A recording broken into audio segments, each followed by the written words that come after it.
My girlfriend texted, "I'm 8 weeks pregnant and you will pay child support for 18 years. I responded, "Let's talk in person." Then I showed her test results from 2 years ago proving I was sterile. When she started crying and admitted she doesn't know who the real father was then, original post I, 31 male, got the text on a Thursday morning while I was at work, just sitting there, reviewing quarterly reports, when my phone buzzed. "Madison, we need to talk. I'm 8 weeks pregnant. You're going to be a father whether you like it or not, and you will pay child support for the next 18 years. Better start saving now." I stared at my phone for a solid minute. Madison, 29, and I had been together for about 14 months. Things had been rocky lately. She'd been pushing hard for engagement, talking about timelines, biological clocks. I'd been honest that I wasn't ready for that level of commitment yet. We'd had some pretty heated arguments about it, but pregnant? That was impossible. Literally impossible. See, 2.5 years ago, I'd been diagnosed with testicular cancer. Caught it early, thank God. But the treatment, surgery, radiation had consequences. My oncologist ran tests afterward. 0 sperm count, complete azoospermia. I was sterile. The doctor said the chances of it reversing were basically non-existent. I'd told Madison about the cancer early in our relationship, but I'd kept the sterility part to myself. Not sure why exactly. Maybe because it felt too personal too early. Maybe because I wanted to see where things went first. Looking back, that was probably a mistake. But here we were. I texted back, "Let's talk in person. Can you come by my place tonight, 7 p.m.? No games, Derek. I'm keeping it and you're paying. Period." Me, I understand. Please come over so we can discuss this properly. Madison, fine, but I'm bringing my sister as a witness. Perfect. Witnesses would actually help my case. I left work early, went home, and dug through my filing cabinet. Found the folder marked Medical 2022. Inside were all my cancer treatment records, including the fertility test results. Multiple tests, all showing the same thing. Sterile. 0 sperm count. I made copies of everything. Then I called my buddy Craig, who's a family lawyer, gave him the quick version. "Dude," Craig said, "you need to record this conversation. One-party consent state, totally legal. And whatever you do, don't sign anything." 7 p.m. rolled around. Madison showed up with her sister Bethany, 32F, in tow. Both of them had this smug, triumphant look. Madison was actually wearing a shirt that said "Baby Mama" on it. Subtle. They sat on my couch. I sat across from them in the chair, my phone recording in my shirt pocket. Madison launched right in. "So, I did the math. Child support in this state is 17% of your gross income. With your salary, that's about $1,100 a month for 18 years, plus medical expenses, childcare, college fund." Bethany chimed in. "And Madison's thinking of reducing her hours at work, so you might need to pay alimony too." "Can I ask a question first?" I said calmly. Madison rolled her eyes. "What?" "When did we last have sex?" She looked annoyed. "I don't know, like 6 weeks ago? 7? Why does that matter?" "Just trying to understand the timeline. You said you're 8 weeks pregnant." "Yeah, so?" I pulled out the medical folder. "Madison, I need to show you something." I handed her the test results. Watched her face as she read them. The smugness drained away, replaced by confusion, then panic. What is this?" "Those are my fertility test results from 2 years ago. I'm sterile, Madison, have been since my cancer treatment. 0 sperm count. It's medically impossible for me to be the father." Bethany snatched the papers. "This is fake. You're lying. There are 3 different test results there from 2 different labs. Look at the letterhead. Look at the dates. Call the clinics if you want to verify." Madison's hands were shaking. But I'm pregnant." "I believe you are, but it's not mine." The room went dead silent. Then Madison started crying. Not sad tears, angry, frustrated tears. Bethany went into attack mode. "You probably got the tests wrong. Mistakes happen. Madison hasn't been with anyone else." "Then we can do a prenatal paternity test," I said. "They can do it as early as 7 weeks now. Just a blood draw from Madison. I'll pay for it. If I'm wrong, I'll take full responsibility." Madison's crying got harder. I can't." "Why not?" I asked, though I already knew the answer. She looked up at me, mascara running. Because I don't know who the father is, okay? Are you happy now?" Bethany's mouth fell open. "Maddie, what are you talking about?" Madison turned on her sister. "Just shut up, Beth. Shut up. How many? I asked quietly. She wouldn't look at me. 2. Maybe 3. Maybe. There was this thing at Garrett's party. I was really drunk. I don't remember everything. I nodded, felt oddly calm. And you were gonna pin this on me? Make me pay for 18 years for a kid that couldn't possibly be mine? Bethany tried to salvage. Well, you're still her boyfriend. You should still support her. I actually laughed. I was her boyfriend. Past tense. We're done. And legally, I have zero obligation to support another man's child.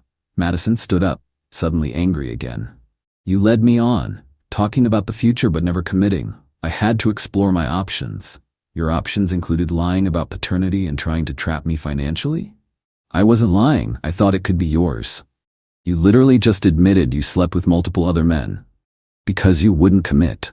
The entitlement was staggering. She cheated, got pregnant by someone else, and somehow this was my fault? Madison, you need to leave. Now. She grabbed her purse. This isn't over. You can't just abandon me. I'm not abandoning you. I was never responsible for you in the first place. You need to figure out who the actual father is. They won't. They're not, she stammered. Not what? Not interested in being trapped either? Bethany pulled Madison toward the door. Come on. We'll figure this out. As they left, Madison turned back. You're cruel, you know that? Heartless. No, Madison. I just refuse to be scammed. Update 1, 2 days later. The entitlement escalated fast. Friday morning, 8 a.m. I'm getting ready for work when there's pounding on my door.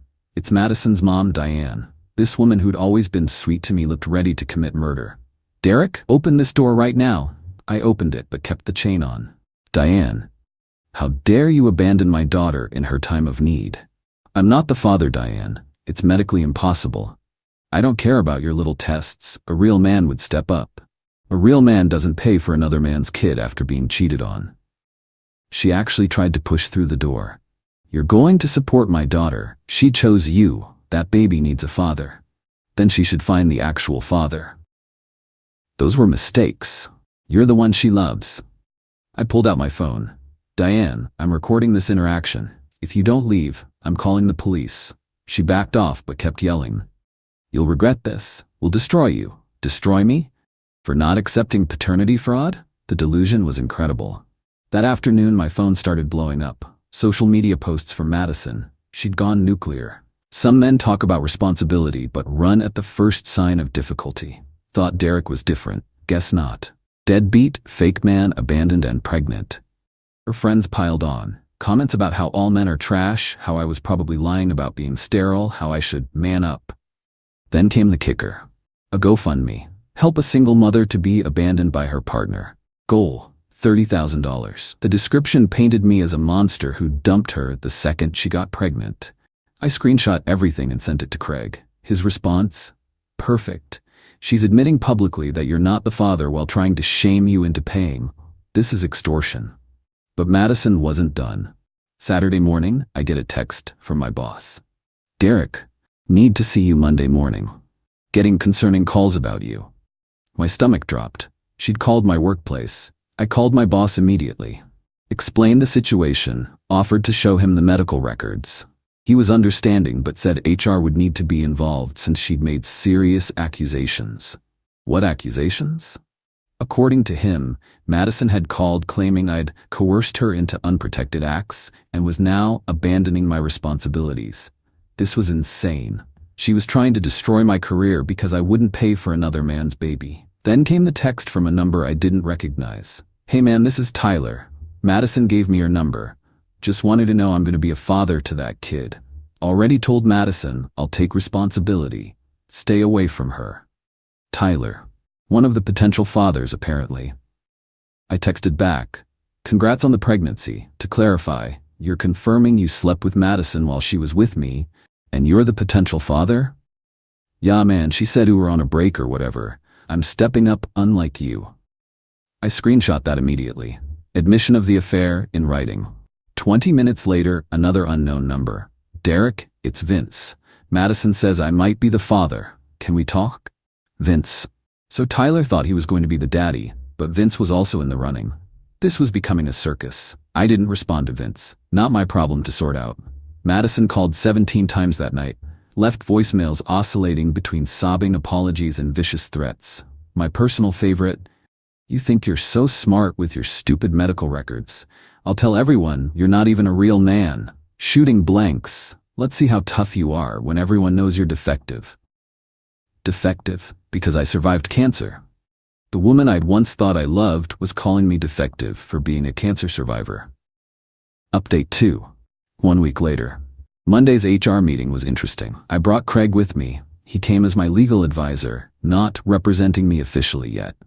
Laid out everything: the medical records, the text admissions, the social media harassment, the recordings.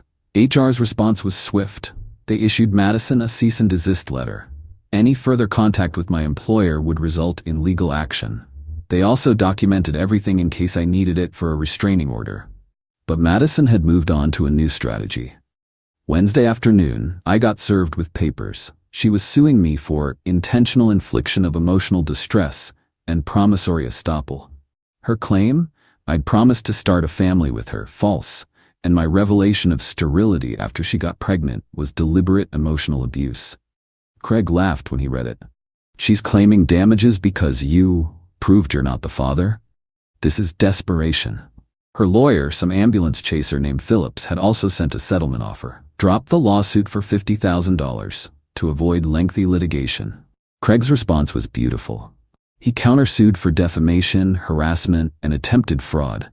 Included all the evidence: her admission of multiple partners, the social media posts falsely calling me a deadbeat, Tyler's confirmation of the affair, the recording of her mother threatening to destroy me. But the real circus was just starting. Madison's GoFundMe had raised about $3,000, mostly from her friends and family. But then someone, definitely not me or Craig cough, posted Tyler's text admission in the comments. Wait, so she was cheating, and she doesn't know who the father is, and she tried to baby trap the boyfriend anyway? Refund. The GoFundMe got bombarded with demands for refunds. Madison had to shut it down and return the money.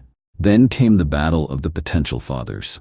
Tyler had been all macho about being a real man until Vince contacted him.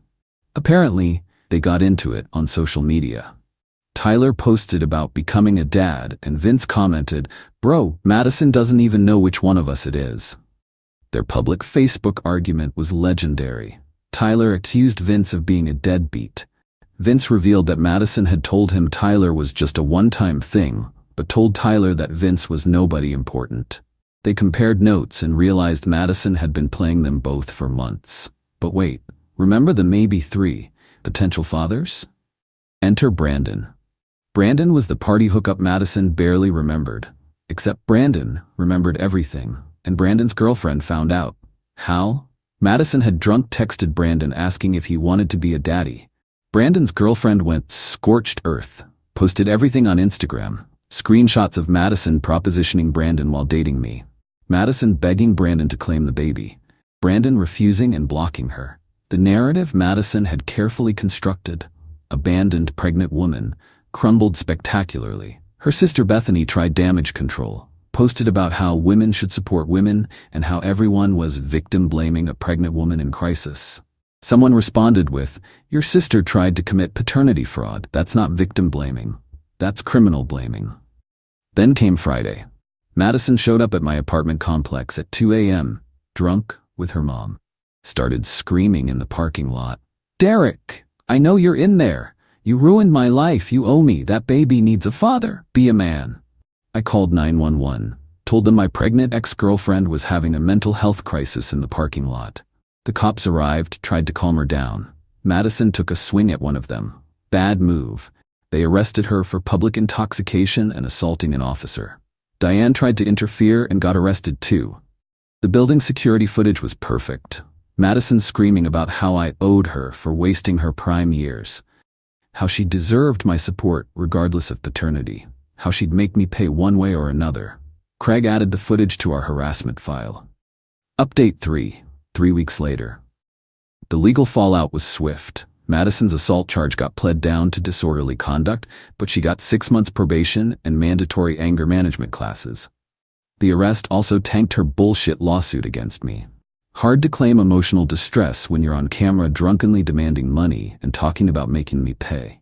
Phillips, her lawyer, dropped her as a client. Apparently, even ambulance chasers have standards. Our countersuit proceeded. Madison tried to claim poverty, but Craig subpoenaed her bank records. Turns out she'd been getting regular deposits from both Tyler and Vince for the past 3 months. Both thought they were helping with baby prep. She'd been playing them both for cash while trying to lock me down for long-term support. The judge was not amused. Ordered her to pay my legal fees, $8,500 and $5,000 in damages for defamation. Also granted a 2-year restraining order. But the paternity drama reached soap opera levels. Madison convinced Tyler to go to a prenatal appointment with her, posted photos on Instagram about my baby's daddy stepping up. Tyler looked proud. Vince saw the posts and lost it. Commented with screenshots of Madison texting him the night before saying Tyler meant nothing to her. Brandon's girlfriend jumped in with more screenshots. Madison had apparently tried to reconnect with Brandon, saying neither Tyler nor Vince had long-term potential and maybe they could work something out. The 3 potential fathers eventually met up. Compared notes. Realized Madison had told each of them different due dates to match when she'd slept with them. Was playing them all. They agreed to all take paternity tests when the baby was born and let the results decide. But Tyler and Vince both stopped giving her money. Brandon had never started. Madison panicked, started texting me from app numbers, emails from throwaway accounts, begging. The entitlement was still there, but wrapped in desperation. Derek, please, I chose you for a reason. You're stable, you have a good job. These other guys are losers, the baby deserves better. Don't you care about an innocent child? I made mistakes, but I love you. We can make this work. I'll sign whatever you want. Prenup, paternity waiver, whatever. Just please help me. You're really going to let your child grow up without a father? Even if it's not biologically yours, you could still be dad. Lots of men raise other men's kids. That last one made me laugh. The audacity to suggest I should be grateful for the opportunity to raise the child she conceived while cheating on me. I forwarded everything to Craig for the restraining order violations. Each violation was another nail in her legal coffin. Her mother Diane tried a different approach. Showed up at my work, in violation of the cease and desist, with tears and an elderly woman, Madison's grandmother. Security stopped them in the lobby, but Diane made sure to loudly announce, his sterile sperm is going to make my daughter homeless. Her grandmother is heartbroken. What kind of man does this to a pregnant woman? Security called the cops. Diane got arrested again. The company filed a formal trespassing complaint.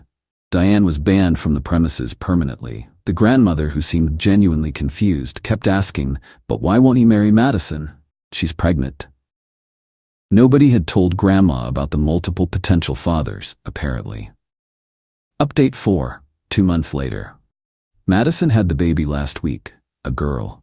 The social media announcement was subdued compared to her usual style. No mention of a father. The paternity test results came in yesterday. Craig forwarded me the court filing because Madison had tried one last Hail Mary, petitioning to have me tested for paternity despite my medical records. The judge's response was basically legal speak for, "Are you kidding me?" But here's the twist. None of the 3 tested men were the father. Not Tyler, not Vince, not Brandon. There was a 4th guy. Someone she hadn't even remembered or thought to mention. Turns out, during the time she was juggling all these men and trying to lock me down, she'd also had a one-night stand with a guy named Curtis from her gym. Only found out because Curtis's ex-girlfriend saw the baby announcement and did the math. Contacted Madison with her suspicions. Curtis is married. His wife is pregnant with their 3rd kid. The explosion from that revelation made everything else look tame. Curtis's wife went full detective mode. Found out Madison knew he was married, had specifically targeted him because he'd mentioned having money troubles and wouldn't be able to fight for custody. Tyler and Vince both blocked Madison completely. Tyler posted a long Facebook rant about dodging a bullet and never trusting women again. Vince just disappeared from social media entirely. Brandon's girlfriend reached out to me, actually. Thanked me for standing my ground and exposing Madison's scheme. Said it helped Brandon see the truth before he got trapped. Madison's sister Bethany finally saw the light, posted an apology on social media. I owe Derek an apology. I believed my sister's version of events without questioning it. I encouraged her behavior and attacked an innocent man. I've learned that family doesn't mean enabling terrible behavior. Derek, if you see this, I'm truly sorry. Madison responded by calling Bethany a traitor and cutting her off. Last I heard through the grapevine, my coworker's girlfriend knows Madison's cousin. Madison is living with her parents. Curtis's wife is divorcing him and going after Madison for alienation of affection. Curtis wants nothing to do with the baby. Madison is working part-time retail because her previous employer fired her after the arrests. She's trying to get child support from Curtis, but he's claiming financial hardship due to his impending divorce. Her parents are raising the baby while she figures things out. The last email she tried to send me, which Craig handled, was 2 days ago. Derek, I know you hate me, but I'm drowning. The baby needs formula and diapers. Curtis won't help. My parents are stretched thin. I'm not asking you to be the father. Just a loan, please. I'll pay you back. Craig's response was to file for contempt of court for violating the restraining order again. Final update 3 months later. Just a quick final update because Craig says I should document everything. Madison pled guilty to contempt of court for the repeated restraining order violations. Got 30 days in jail, suspended, and extended probation. She also now owes me an additional $3,000 in legal fees on top of the original judgment she hasn't paid. Curtis's divorce was finalized. His ex-wife successfully sued Madison for $15,000 in an alienation of affection case. Madison declared bankruptcy to avoid paying. The baby's birth certificate lists no father. Curtis signed away his parental rights in exchange for not paying child support. Madison agreed because she needed him to not contest the alienation lawsuit. Her parents are basically raising the baby full-time now. Madison apparently spends most of her time trying to become an influencer mommy on TikTok. Has about 200 followers. Her videos are about surviving narcissistic abuse and single mom life. The comments are brutal. Lots of people know her real story now. As for me, I'm doing okay. Still processing the betrayal, not gonna lie. 14 months with someone who could do all that. It messes with your head. It messes with your head. But there's a silver lining I didn't mention before. About a month ago, I decided to get my fertility retested. Just curious if anything had changed. Still sterile, but the doctor mentioned something interesting. There's a new experimental treatment that might help in cases like mine. No guarantees, expensive as hell, but possible. If I ever meet someone worth trying for, at least there's a chance. Not that I'm looking right now. Trust issues are real. But my therapist says that's normal and healing takes time. Madison still owes me $16,500 total, original judgment plus contempt fees. Will I ever see it? Probably not. But Craig says we can garnish wages once she has steady employment. The judgments don't go away, even with bankruptcy. The restraining order has another 20 months.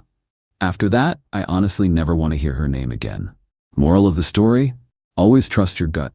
When someone shows you who they are, believe them. And never, ever ignore red flags because you think you're in love. Oh, and get everything in writing. Everything. Thanks for following this insane journey. I'm closing this chapter and moving forward. Life's too short to spend it looking backward at people who never deserved you in the first place. Peace out. Edit. Since some asked, yes, I kept all the screenshots and recordings backed up in 3 places. Cloud, external drive, and printed copies in a safety deposit box. Craig says I'm paranoid, I say I'm prepared.